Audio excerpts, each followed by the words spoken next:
Hi, I'm going to show you how easy it is to share a tweet and write on top of it with your Writely link ad. So when people click your link, they see your ad with the tweet embedded in a page. So you find the tweet that you want, then open it. So notice here I'm on a Twitter account URL. I click on this tweet and now it's the tweet URL.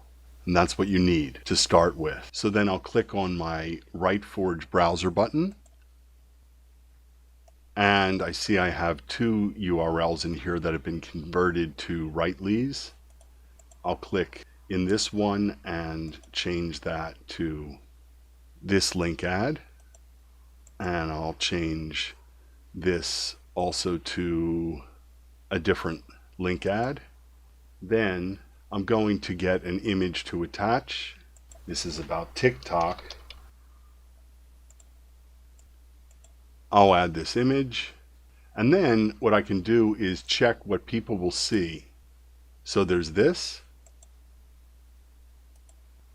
and here's the tweet embedded in a page with my link ad on top of it. So you'll need to have at least one link ad made with Writely and have your WriteForge browser extension. Then you could just modify the tweet as you wish, edit anything, and decide where you're going to share from. Add to queue, multi-schedule, or just send now.